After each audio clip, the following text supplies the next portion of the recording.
What's up, guys? Today we are going to be discussing Pulsechain launch strategies. And it's important to note that, first of all, I'm not a financial advisor, and none of this is financial advice. This is just my approach and my opinion and how I personally plan on playing this situation. There's no way of knowing what the best play is going to be because the Pulsechain launch is the great unknown. There's no other launch to compare it to where there's going to be these copies on another chain that people could trade in and out of, bridge, and provide liquidity. But I do think that there is a way to position you to make insane gains over the next couple of years. So let's start with Hex. There are a lot of people out there that are either waiting for PHEX to launch in order to buy it because they think that it's going to be a lot cheaper, or they just think that EHEX is not going to make it. I personally believe in EHEX, and I see two scenarios playing out. On the one hand, you have the fact that all the people that will be holding PHEX when it launches are the people that are holding EHEX now, and they're likely not going to sell it to you for pennies on the dollar because at that time the fees are going to be cheaper and it's going to be faster. On the other hand, there's also this play out there that everyone's talking about that people want to hold their EHEX liquid and then get their copies and dump it when Pulsechain launches to get either Pulse or PulseX. So the truth is it could either play out either way. I don't see the price of PHEX at launch being considerably cheaper to the point where it's worth it not to buy Hex now and just wait till Pulse launches to buy and stake your Hex. I personally believe Ethereum is an excellent blockchain, although there's obviously a lot of work that needs to be done to improve it, and therefore EHEX is going to do well, and I think Pulsechain is going to do well, therefore PHEX is going to do well. And right now, in my opinion, not financial advice, the best thing to do would be to just dollar cost average. You get to buy EHEX,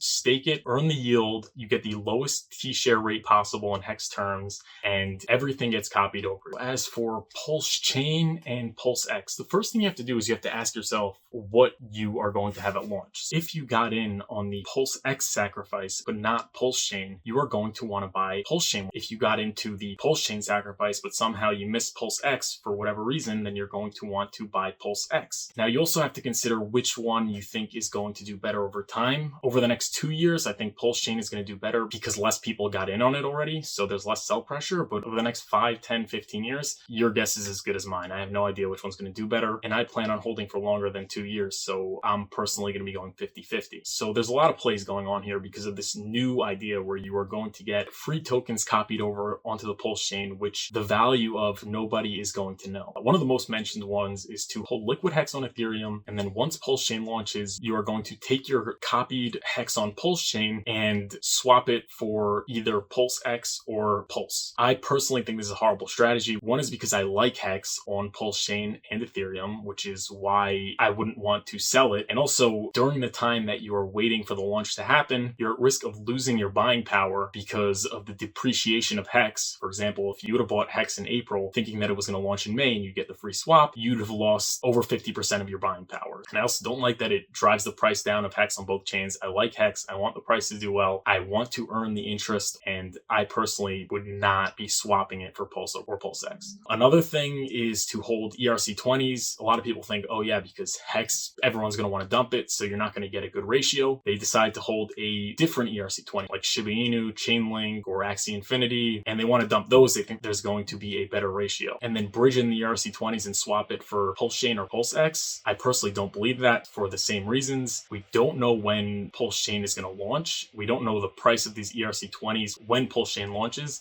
And with these altcoins, there is high volatility and we're in a bear market, so you could lose 50 to 75% of your buying power. It's just not worth it. The one token that you can get a copy of on the Pulsechain, and it will also likely retain its value between now and when Pulsechain launches, would be stablecoins. If you buy stablecoins, you're going to get a copy on Pulsechain, which obviously is not going to be pegged to the dollar, but it will likely have some value because it is going to be paired to other tokens that are worth money and people are going to be trading in and out. So you'll be able to swap it for Pulsechain and PulseX, free of charge. So while I believe that stablecoins are the best play, there is some risk. One would be that in general, there have been instances where stablecoins have lost their peg. So you could end up losing a considerable amount of value, which is why I believe you should diversify. You should buy a couple of them. If you do your research and buy a good stablecoin, the odds of it losing its value in comparison to an ERC20 is very low. And there is also the risk of admin keys. So people are saying that once Pulsechain launches, stablecoin companies like USDC or Tether are going to shut off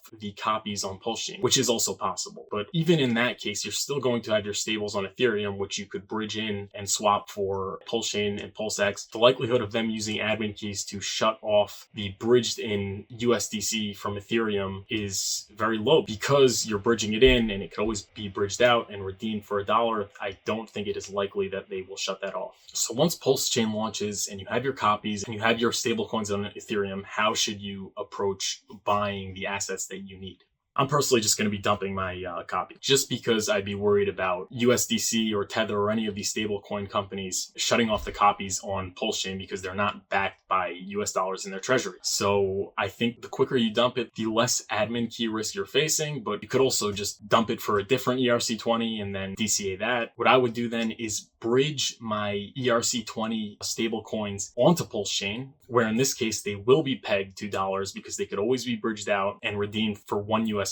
So then what I'm going to be doing is just dollar cost averaging into Pulsechain because I already sacrificed for PulseX and I'm currently DCAing into Hex. Nobody knows what the prices are going to be and when the best prices and worst prices are going to be, but it is safe to say that there is going to be a lot of volatility because these are new assets, and with low liquidity comes high volatility, and the way to de-risk yourself and ensure that you get a good position is to just dollar cost average. So another thing I heard of is what's called ratio trading, and people are deciding, oh yeah, if Pulsechain and PulseX is 1-to-1, I'm going to swap them for each other at launch. There's no way of knowing if you got a good deal on that or a fair deal on 1-to-1 for Pulsechain and PulseX at launch. Meaning 1-to-1 will only be a good deal if they are worth the same amount at any given time, right? So if Pulsechain and PulseX are worth the same value 5 years from now and you did a 1-for-1 trade, then that was a solid. But we don't know what the price of Pulsechain is going to be in 5 years. We don't know what the price of PulseX is going to be in 5 years. We don't know what the price of EHEX or PHEX is going to be in 5 years. So how would we know if 1-to-1 is a good deal? When you look back, it could be you got a good deal. Could be, let's say you swap PulseX for Pulsechain at 1-to-1, but then PulseX is trading at double the value of Pulsechain in 5 years. You got a horrible deal. So to summarize, not financial advice. Obviously do your own research and figure out what's best for you. But for me personally, Hex, if you should be buying now because you get your copy on the Pulsechain, plus you get to earn interest, plus you get the T-shares and the T-shares copied over. As for Pulsechain and PulseX, decide which ones you are going to want to buy based on what your position is going to be at launch. And then do your research onto stablecoins. Buy stablecoins now so they can be copied over at launch. Sell my copy and then bridge them in dollar cost average.